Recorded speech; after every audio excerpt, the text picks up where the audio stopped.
All right, my name is Rob and I just bought my first bass boat. I'm going to be entering my first tournament in about 3 weeks. Today I am starting practice and let's just get right to it.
This should be 3.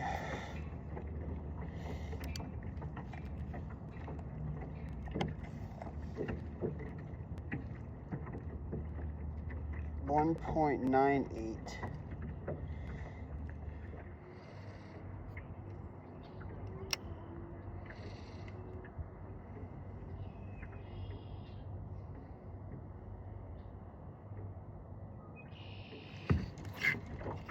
Got him.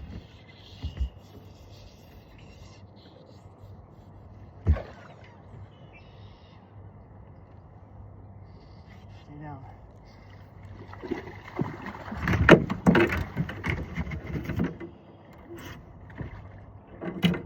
Yes.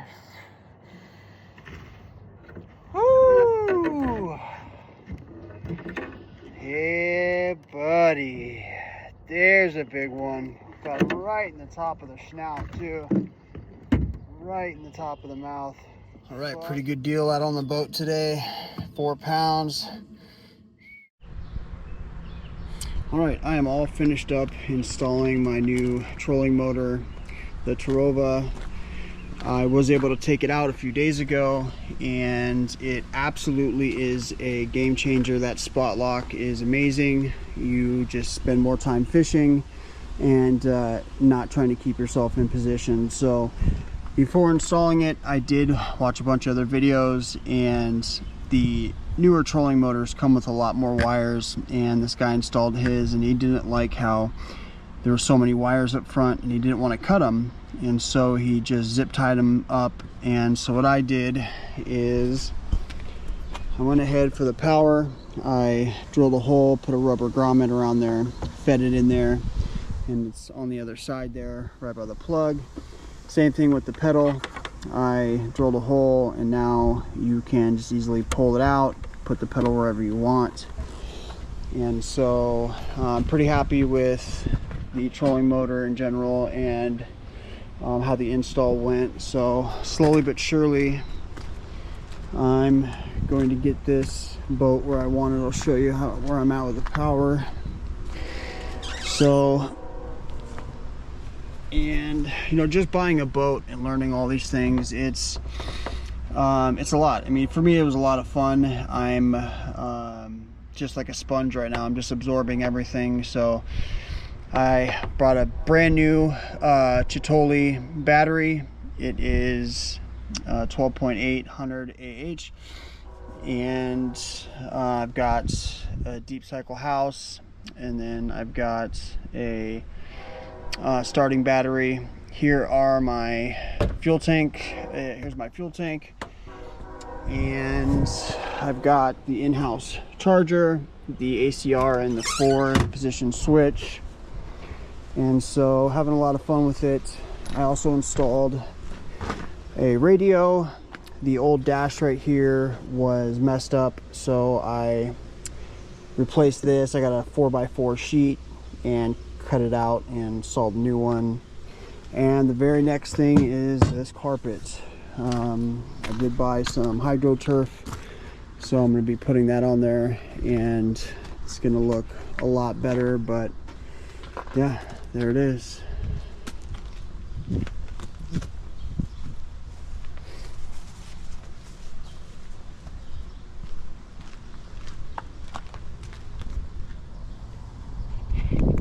Alright, so I am getting all my gear together and just bought some things, so yeah, just getting all my poles ready. But I did go to the meeting the other night for the bass club and met everybody, got signed up, and I'm ready to rock and roll, so that was pretty cool. Pretty stoked on that. There was a couple other guys that just had joined as well, so you know what it is they've got a website. That's how I originally found them, is I went to their website and they've got the schedule up there. They've got all the records of previous years, where they fished, everyone's weight, how many fish, down to the ounce. So it's a pretty organized deal, and I think that's what, you know, turned me on to actually go to this meeting and start fishing with them, is because just how organized, you know, everything was. So it's pretty neat. So excited for the tournament coming up. And this boat, man, this boat is a lot of work. I mean, just the wiring alone probably took me a week, and you know, that's going through the wiring, assessing it, figuring out what you need. Then you go online and you try to find the best deal, and you're going through and double checking everything and coming across something that looks, you know, looks cool, might be a switch, and then you have to go back and see if that'll work. And so, and then doing all the work, wiring everything, you know, and then you run into things that you don't expect. So, you know, you might be doing wiring and you're taking an access panel off and you run into something else, you know. So but I tell you, it's a good way to get to know your boat. You will know every inch of that boat if you are going to rewire the whole thing, I tell you that. So this line is actually, shouldn't be too old, you know.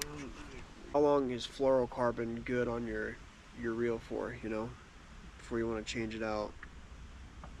Fluorocarbon fishing line, like other types of line, should be replaced annually, or even more frequently depending on usual usage and conditions. Heavy use or exposure to sunlight and salt water can cause it to degrade more quickly, and according to Angling Sports, signs of line degradation, including becoming brittle, coiled, or showing signs of abrasion or discoloration.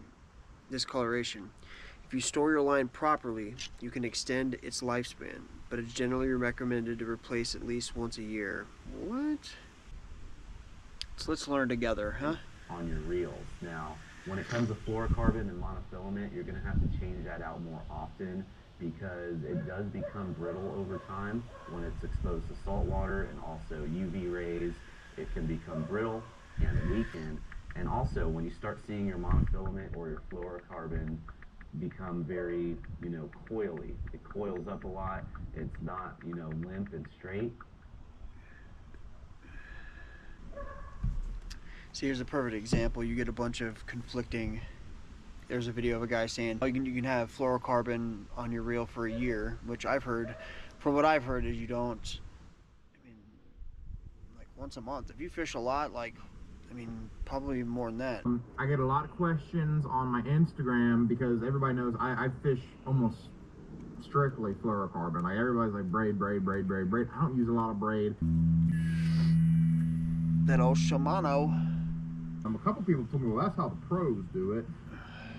They change their fluorocarbon every 1 to 2 trips on the lake. It's like, holy cow, y'all! That's a lot of line. And you know, I get a heavy discount on my fishing line, and that would still be a whole lot of money to spend on changing the line. See if I can actually show you how it'll split. I was out there at Douglas. It's kind of like hair. You can actually, it'll actually, I was out there on Douglas. Like split ends do in hair. It's got a little bit of stretch to it, not a lot, but a little bit. Significantly lot. less stretch than prolong your line. So the other sign that I look for is my line is starting to discolor. You know, if you ever want to, like if you're enacting and you want to learn a southern accent, just go ahead and watch some fishing videos. You want to pull out that line, go ahead and fixing to get you some of that line. Now let me tell you, I sat there and I washed all my reels. Alright, let's proceed. Not in the sense of Not dirty water discolor, but in the sense discolor. of the sun's Dirty water discolor. See what I mean?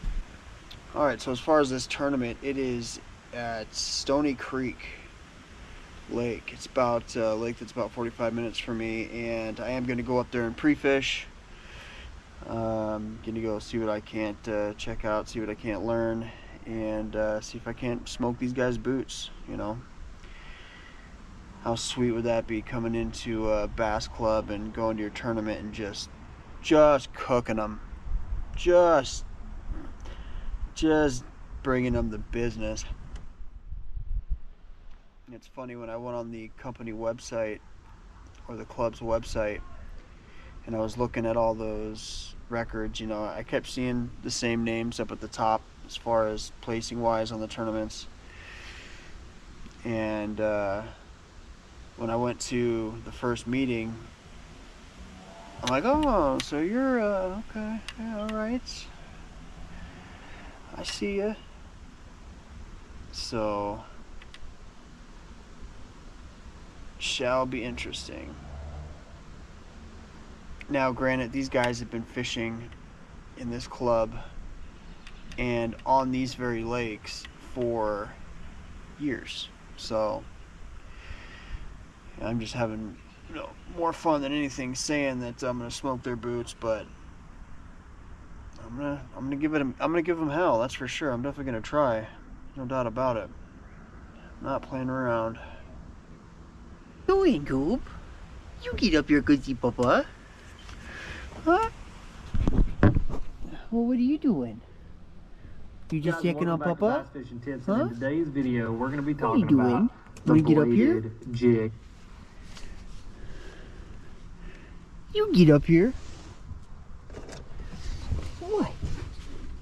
What's he doing? Oh, hell.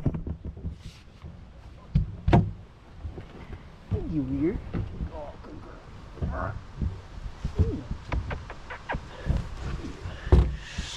Yeah, there's always room for you. Papa always make room. Papa always make room for you, huh? Yeah, I'll make room for you. Yeah. You can help. Yeah. We'll straighten your pole up. Yeah. Yeah. You can do your pole.